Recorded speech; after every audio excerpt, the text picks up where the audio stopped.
Today we're going to tell you all about the arena floor in the Colosseum, which was also named the Flavian Amphitheater. It was built during the reign of the Flavian empires as a gift to the Roman people. Construction of the Colosseum began sometime between 70 and 72 AD under the Emperor Vespasian.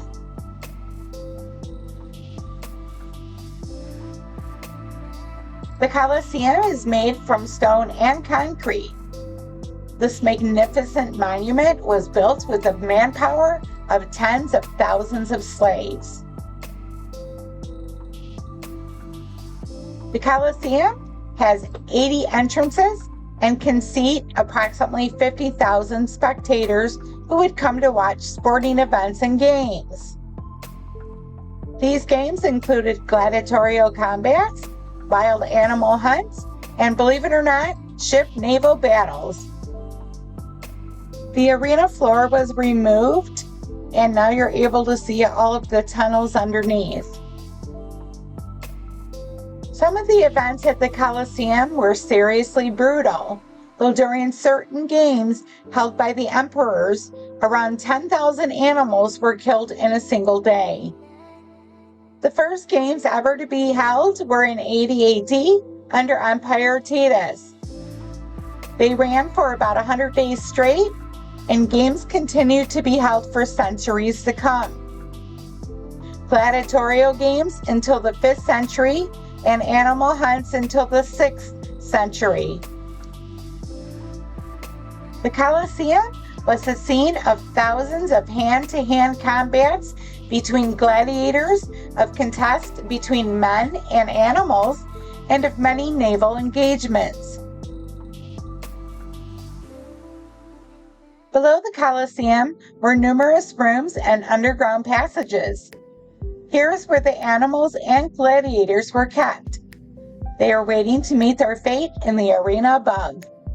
There were also 36 trapdoors in the arena for special effects.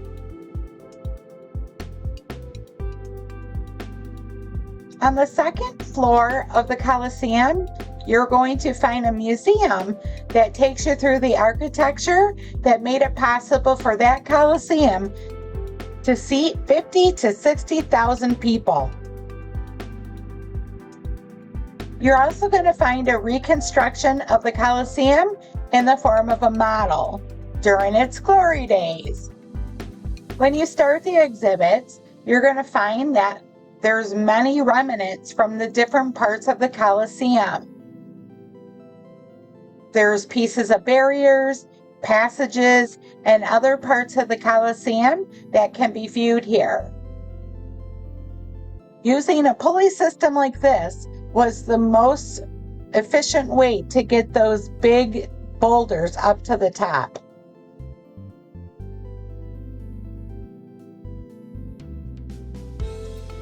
So besides finding artifacts from the different moments in history, you're going to see the different excavations that took place over the years. At the second level, you're going to be able to look out those large arches that you see from the street. They are huge. The Colosseum is a massively complex structure. The exterior facade of the Colosseum consists of 4 levels, with the bottom 3 levels composed of 80 arches each.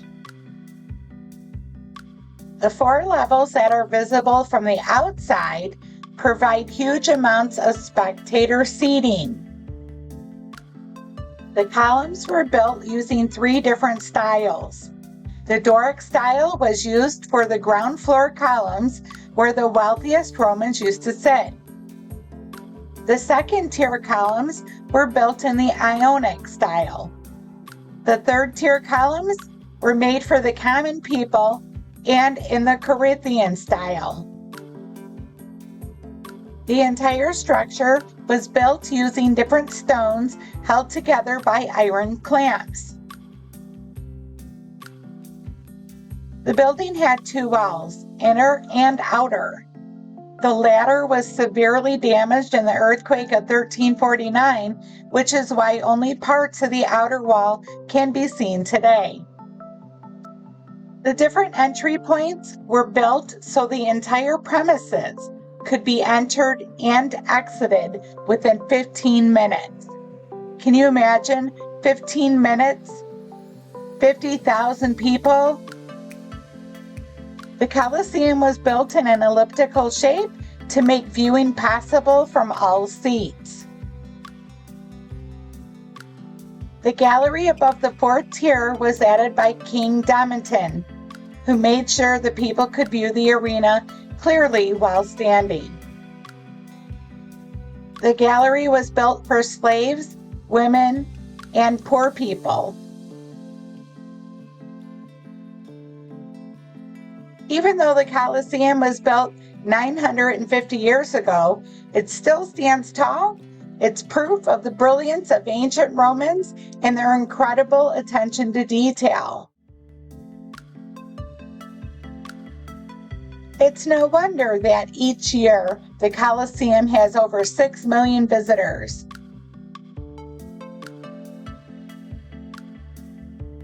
I hope you've enjoyed my tour today of the Colosseum. Please don't forget to subscribe, like, and share my videos.